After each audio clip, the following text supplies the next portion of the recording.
इच्छा, आशा, अपेक्षा और आकांक्षा यही सब मानव समाज के चालक होते हैं या नहीं? यदि कोई आपसे पूछे कि आप कौन हैं, तो आपका उत्तर क्या होगा? विचार कीजिए। आप तुरंत ही जान पाएंगे कि आपकी इच्छाएं ही आपके जीवन की व्याख्या हैं। कुछ पाने से मिली सफलता, कुछ न पाने से मिली निष्फलता ही आपका परिचय है। अधिकतर लोग ऐसे जीते हैं कि स्वयं भीतर से मरते रहते हैं, लेकिन अपनी इच्छाओं को नहीं मार पाते। इच्छाएं उन्हें दौड़ाती हैं, जिस प्रकार शेर एक मृग हिरन को दौड़ाता है। परंतु इन्हीं इच्छाओं के गर्भ में ही ज्ञान का प्रकाश छुपा है। कैसे? जब इच्छाएं अपूर्ण रहती हैं और टूटती हैं, तब वहीं से ज्ञान की किरण प्रवेश करती है मनुष्य के हृदय में। संतानों के भविष्य को सुख से भरने का प्रयत्न करना, यही प्रत्येक माता पिता का सर्वप्रथम कर्तव्य होता है, जिन्हें आप इस संसार में लाए हैं और जिनके कर्मों से ये जगत आपका पूर्ण परिचय पाएगा। भविष्य में उनके भविष्य के सुख की योजना करने से अधिक महत्वपूर्ण कार्य और हो भी क्या सकता है। किंतु सुख और सुरक्षा क्या ये मनुष्य के कर्मों से प्राप्त नहीं होते? माता पिता के दिए हुए अच्छे या बुरे संस्कार, उनकी दी हुई योग्य अथवा अयोग्य शिक्षा, क्या आज के सारे कर्मों का मोल नहीं? संस्कार और शिक्षा से बनता है मनुष्य का चरित्र। अर्थात माता पिता अपनी संतानों का जैसा चरित्र बनाते हैं, वैसा ही बनता है उनका भविष्य। किंतु फिर भी अधिकतर माता पिता अपनी संतानों का भविष्य सुरक्षित करने की चिंता में उनके चरित्र के निर्माण का कार्य भूल ही जाते हैं।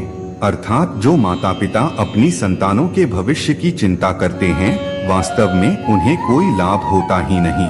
किंतु जो माता पिता अपनी संतानों के भविष्य की नहीं अपितु उनके चरित्र का निर्माण करते हैं, उन संतानों की प्रशंसा सारा संसार करता है। कभी कभी कोई घटना मनुष्य के सारे जीवन की योजनाओं को तोड़ देती है और मनुष्य उस आघात को अपने जीवन का केंद्र मान लेता है।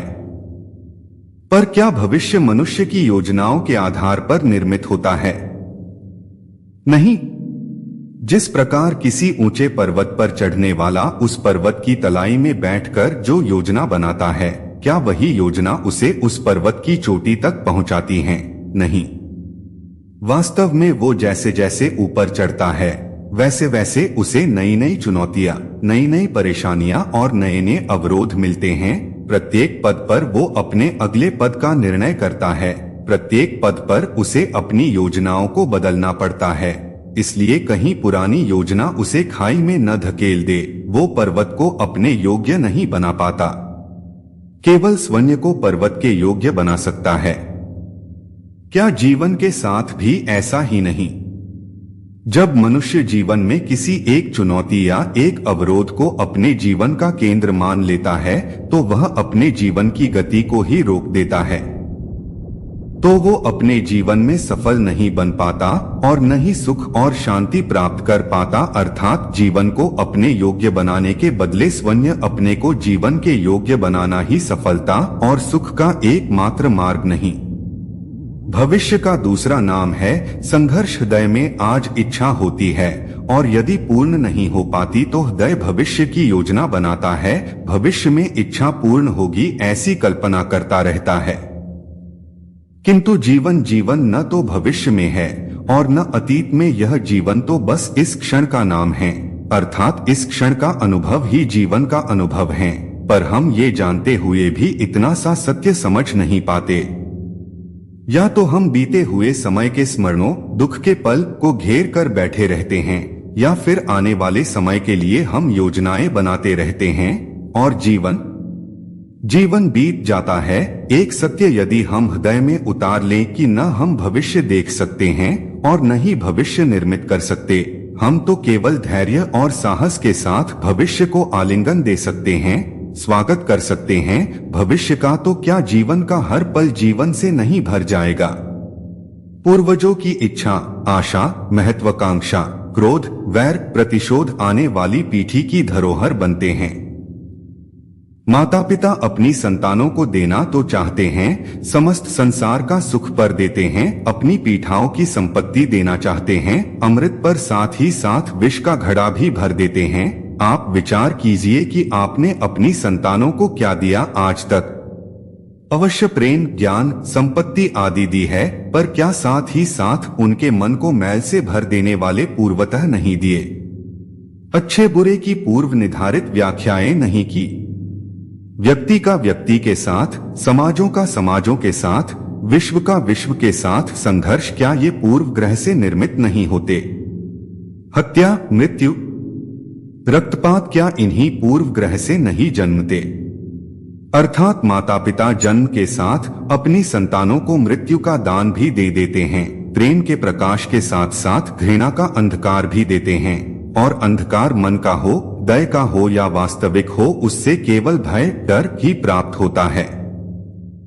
मनुष्य के हृदय में भय का साम्राज्य रहता है सदा।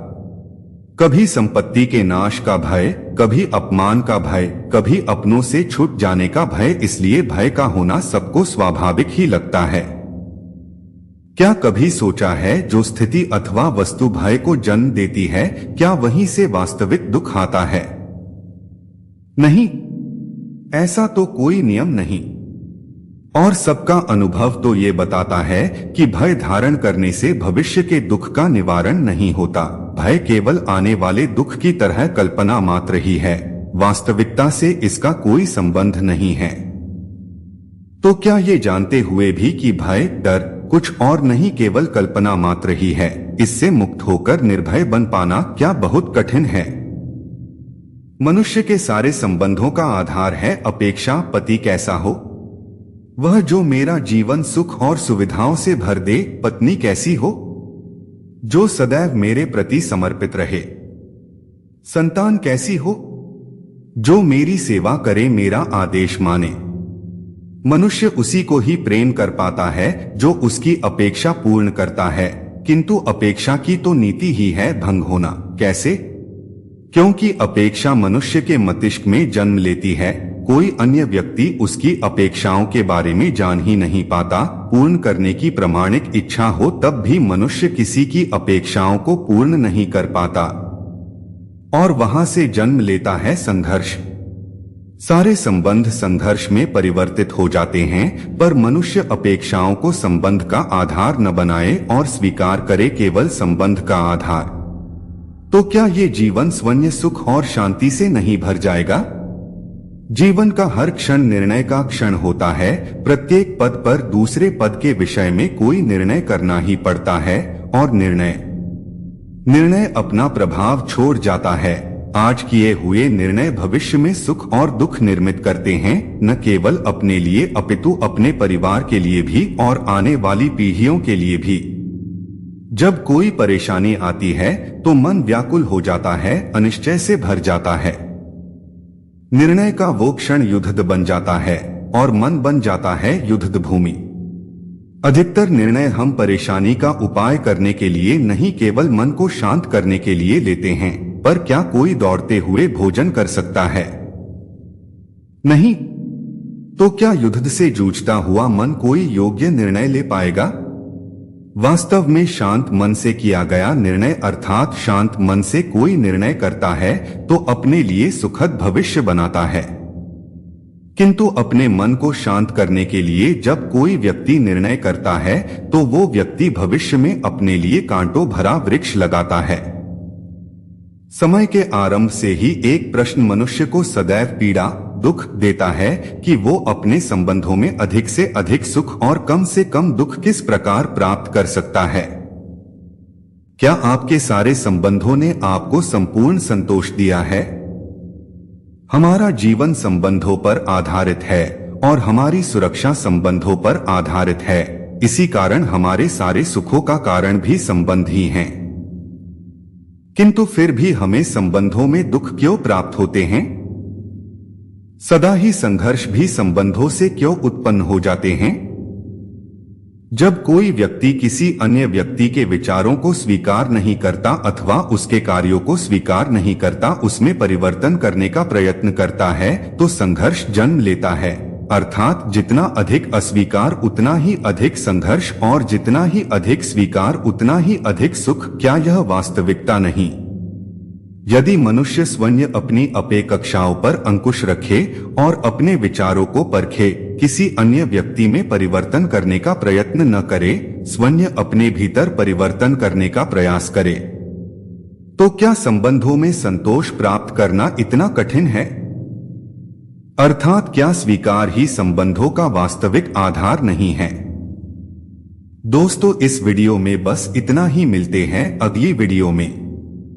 जय श्री कृष्णा।